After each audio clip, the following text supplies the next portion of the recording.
পরশুরামের বোন শিবানীর সাথে ঘটেছে অত্যন্ত মর্মান্তিক ঘটনা। নন্দার মুখে পুরো সত্যিটা জেনে কান্নায় ভেঙে পড়ল পরশুরাম। অন্যদিকে তটিনী একদিকে যেমন তদন্ত চালিয়ে যাচ্ছে, অন্যদিকে ছদ্মবেশে নিজের বাচ্চাদের খেয়ালও রাখছে। বন্ধুরা, পরশুরাম ধারাবাহিকের আজকের পর্বে দেখানো হয়েছে বিজিত লাহিড়ীকে জিৎ মুখার্জি বলে, বলো হঠাৎ করেই তোমার নামে এই বিয়ের কার্ড কি করে এলো? তাও আবার কুসুমপুরে বিয়ে হবে শিবানী নামের এক মেয়ের সাথে। এই বিষয়ে তুমি কি জানো? বিজিত লাহিড়ী বলে, বিশ্বাস করুন এই সব কিছু আমার বিরুদ্ধে কোনো ষড়যন্ত্র, হয়তোবা কেউ কোনো গভীর চাল চালছে। এটা শুনে আয়েশি বলে, কিন্তু শিবানী নামের মেয়েটার সাথে হঠাৎ করে ওরা তোমাকে জড়াবে কেন? বিজিত, তুমি আমাকে ঠকাচ্ছ না তো? তখনই বিজিত বলে, আয়েশি তুমি এটা কি বলছো? বাবিন বলে, এমনও তো হতে পারে কেউ বিজিতের সাথে মজা করছে। বিজিত বলে, হয়তো বা কেউ আমার সাথে মজাই করছে। তখনই পরশুরাম বিজিতের নাম্বারে কল করে। পরশুরাম বলে, কি বিজিত লাহিড়ী, বিয়েতে আসছো তো? তখনই বিজিত বলে, আপনি কে? হ্যাঁ, আমার সঙ্গে মজা করছেন? কিসের বিয়ে, কার বিয়ে? পরশুরাম বলে, বিজনের সাথে আমার বোন শিবানীর বিয়ে। তখনই বিজিত লাহিড়ী বলে, আপনার বোন, আপনি কে? তখনই পরশুরাম নিজের পরিচয় দেয়। পরশুরাম বলে, আমি শিবানী গাঙ্গুলির দাদা শিবপ্রসাদ গাঙ্গুলি ওরফে পরশুরাম, বিষ্ণুর ষষ্ঠ অবতার। পরশুরামের হাতিয়ার ছিল কুঠার, আর এই কমন ম্যান পরশুরামের হাতিয়ার প্রহার চেম্বার। বিজিত লাহিড়ী ওরফে বিজন লাল, তোর সাথে আমার বোন শিবানীর বিয়ে হবে, আর তোকে সেই বিয়েতে থাকতেই হবে। তখনই বিজিত লাহিড়ী বলে, কী সব জাতা কথা বলছেন? হ্যাঁ, আপনার বোন শিবানীর সাথে আমার কি করে বিয়ে হবে? শিবানী তো আর বেঁচেই নেই, ওই পৃথিবীতে নেই। আর বিজিতের মুখে এমন কথা শুনে অঝরে চোখের জল ঝরে পরশুরামের। অন্যদিকে মুখার্জি বাড়ির সবাই অবাক হয়ে যায়। সকলের একটাই প্রশ্ন, প্রথমত শিবানী কে তারা জানে না, দ্বিতীয়ত শিবানী নামের কেউ যদি থেকেও থাকে, সে যার বেঁচে নেই এই কথা বিজিত কি করে জানল? তার মানে অবশ্যই বিজিতের সাথে শিবানীর একটা সম্পর্ক আছে, কোনো না কোনো কানেকশন তো অবশ্যই আছে। আর এই সব প্রশ্ন বারবার আয়েশি বিজিতকে করতে থাকে। অন্যদিকে জিৎ মুখার্জিও বলে, কে ফোন করেছে? হ্যাঁ, কি বলছে?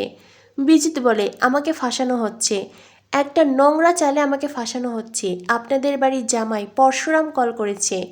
জিৎ মুখার্জি তখন পরশুরামকে ধমক দিতে ফোন হাতে নেয়, কিন্তু উল্টো পরশুরাম জিৎ মুখার্জিকে জানিয়ে দেয়, আপনার মেয়ে আয়েশির বিয়ে থামিয়ে দিন, নইলে আপনার মেয়ের লগ্নভ্রষ্ট হবে। আর হ্যাঁ, ওই বিজিত লালের বিয়ে হবে আমার বোন শিবানীর সাথে।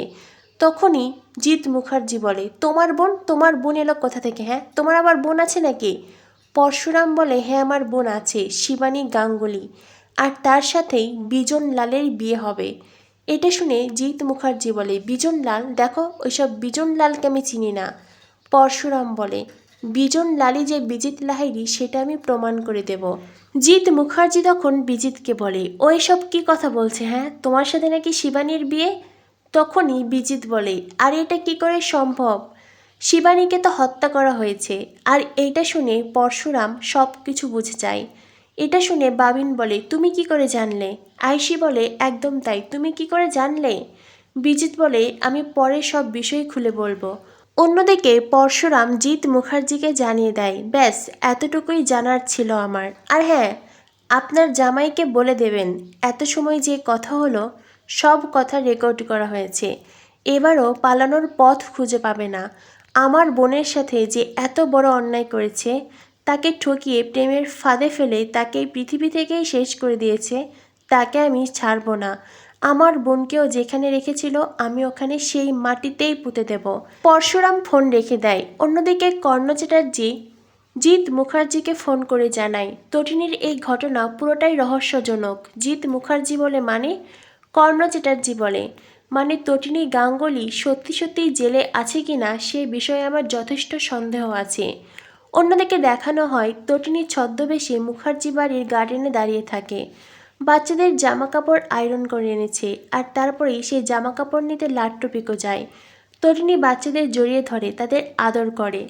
লাট্টু পিকোও বলে, মাম্মি আমরা কবে আবার একসাথে থাকবো? তটিনী বলে, খুব তাড়াতাড়ি বাবা, খুব তাড়াতাড়ি আমরা একসাথে থাকবো। এরপরে লাট্টু পিকো বলে, আমরা সবাই মিলে ঘুরতে যাব মাম্মি। তটিনী বলে, অবশ্যই আমরা ঘুরতে যাব। এই বলে তটিনী বাচ্চাদের আদর করে আর ওখান থেকে চলে যায়। এদিকে বলরাম এসে পরশুরামের কাঁধে হাতে রাখতেই পরশুরাম চমকে ওঠে। বলরাম বলে, কিরে কী ভাবছিস? পরশুরাম বলে, কিছু নয়। বিজিতের মুখ থেকে আসল সত্যি বেরিয়ে এসেছে। ওই মুখার্জি বাড়িতে বিয়ের কার্ড পাঠানোর প্ল্যানটা সফল হয়েছে। তখনই বলরাম বলে, আর নন্দাকে কি করবি? পরশুরাম তখন ঘরে আসে। এরপরেই পরশুরাম মায়াকে বলে, মায়া, নন্দার দিকে চেম্বার চালিয়ে দাও, আর হ্যাঁ, অফিসে জানিয়ে দাও এনকাউন্টারে একজন ক্রিমিনাল শেষ হয়েছে। এটা শুনে নন্দা খুব ভয় পেয়ে যায়। নন্দা বলে, আপনারা প্লিজ আমাকে বাঁচতে দিন, আমি বাঁচতে চাই, আপনারা আমার সাথে এমনটা করবেন না। পরশুরাম বলে, আপনাকে অনেক সুযোগ দেওয়া হয়েছিল, বারবার মুখ খুলতে বলা হয়েছিল, কিন্তু আপনি মুখ খোলেননি, এখন আর কিচ্ছু করার নেই। এমনিতেও এই কুসুমপুরে অনেক ক্রিমিনালের বাস। একজন ক্রিমিনাল যদি এনকাউন্টারে চলে যায় তো কোনো ক্ষতি হবে না। এই বলে পরশুরাম যেতে চাইলেই নন্দা পরশুরামের পায়ে পড়ে যায়। নন্দা পরশুরামের পা জড়িয়ে বারবার মিনতি করে বলে, দয়া করে আমাকে শেষ সুযোগ দিন, আমি সব সত্যি বলতে রাজি আছি, ব্যাস। এরপরেই পরশুরাম নন্দার কাছ থেকে একে একে সব ঘটনা শোনে। নন্দা যে কিনা এই গ্রামেরই মেয়ে, আর বিজনলালও এই গ্রামেরই ছেলে। নন্দা বিজনকে খুব ভালোবাসতো, কিন্তু নন্দা সেদিন খুব কষ্ট পেয়েছিল যেদিন সে দেখেছিল বিজন বউ নিয়ে হাজির হয়েছে। গ্রামের সবাই বিজন আর তার বউকে বরণ করতে, আশীর্বাদ করতে ব্যস্ত। অন্যদিকে এই সব কিছু দেখেই নন্দার মন ভেঙে যাচ্ছিল। সেদিন থেকেই শিবানীর প্রতি তার আক্রোশ সৃষ্টি হয়, রাগ সৃষ্টি হয়। সে দূর থেকে বারবার শিবানী আর বিজনের ক্ষতি করতে চাইত, তাদের অমঙ্গল কামনা করত। এরপরেই পরশুরাম বলে, তারপর কি হলো? তখনই নন্দা জানায়, একদিন আমি বিজনদার পছন্দের খাবার নিয়ে যাচ্ছিলাম, আর সেদিনই জানতে পেরেছিলাম শিবানী গর্ভবতী হয়েছে। এটা শুনে পরশুরামের চোখ দিয়ে অঝরে জল ঝরতে থাকে। পরশুরাম বলে, কি? নন্দা বলে, হ্যাঁ, আমাদের বিজনদার চিংড়ি মাছের মালাইকারি খুব পছন্দের খাবার ছিল, তাই আমি ওর জন্য ওটাই রান্না করে নিয়ে গিয়েছিলাম। সেদিনই দেখলাম ওরা দুজনেই খুব খুশি, ওদের সংসারে ভালোবাসা ছিল, সুখ শান্তি সবই ছিল, আর এই সব কিছু দেখেই আমার হিংসে হতো। সেদিন ওরা দুজনেই বাচ্চা আসবে ভেবে দুজনেই খুব খুশি ছিল। পরশুরাম বলে, তবে এমন ঘটনা ঘটলো কেন?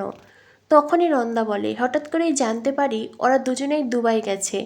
এটা শুনে পরশুরাম পাসপোর্ট বের করে, আর সেখানে স্পষ্ট লেখা আছে 6 দিনের জন্য শিবানী আর বিজনলাল দুবাই গিয়েছিল। এরপরেই নন্দা বলে, একদিন হঠাৎই ওদের বাড়ি থেকে চিৎকার চেঁচামেচির শব্দ পাই। আমি আড়ি পেতে শুনতে পাই শিবানী বিজনকে বলে, তুমি এই ক্রাইমের সাথে যুক্ত? ছি ছি ছি, আমি তো ভাবতেই পারছি না তুমি এত বড় একটা র্যাকেটের সাথে যুক্ত। তুমি একজন অপরাধী বিজন, তুমি আমায় ঠকিয়েছ, তুমি একজন অসৎ মানুষ। আমি সবাইকে বলে দেব, থানায় যাব আমি। আসলে শিবানী খুব সৎ মেয়ে ছিল, তাই বিজিতের এই অসৎ কর্মকাণ্ড সে মেনে নিতে পারেনি। তাই শিবানী থানায় যেতে চেয়েছিল। তখনই বিজন শিবানীকে ধাক্কা দেয়, তাকে বাধা দিতে চেষ্টা করে, আর শিবানী আঘাত পায়, তার মিসক্যারেজ হয়। এটা জানার পরে পরশুরাম অঝরে কাঁদতে থাকে। এরপরে ঘটে সেই ঘটনা। শিবানী তারপর থেকে কখনোই বিজনকে ক্ষমা করতে পারেনি তার সন্তানকে যে শেষ করেছে তাকে ক্ষমা করতে। আর অন্যদিকে বিজনও শিবানীকে নিজের কন্ট্রোলে রাখতে পারেনি। শিবানী সবসময় চাইতো বিজনের শাস্তি হোক, ওকে আইনের হাতে তুলে দিতে, আর এই জন্যই শিবানীর শেষ পরিণতি এমন হয়েছে। এই পুরো কথা জানতে পেরে পরশুরাম অঝরে কাঁদতে থাকে। তার বোনের সাথে ঘটেছে এমন নির্মম ঘটনা, অথচ দাদা হিসেবে সে কিছু করতে পারেনি। সে যখন তার বোনকে ছেড়ে সুখে শান্তিতে ছিল, তখন তার বোনের জীবনে এমন বিপর্যয় ঘটেছে। এইসব কথা ভেবেই পরশুরাম কাঁদতে থাকে। তার মতন একজন অফিসার, যে কিনা সর্বদা ন্যায় প্রতিষ্ঠা করে, তার বোনের সাথেই এত বড় অন্যায় ঘটেছে। তবে এইবার হয়তো শিবানীকে সে আর ফিরিয়ে আনতে পারবে না। তবে বিজনলাল ওরফে বিজিত লাহিড়ীকে কঠিন থেকে কঠিনতম শাস্তি সে দিতে পারবে, আর পরশুরাম এবার সেটাই করবে। তো বন্ধুরা, কি হতে চলেছে পরশুরাম ধারাবাহিকের পরবর্তী আপডেট পেতে আমাদের সাথেই থেকো। ধন্যবাদ সবাইকে।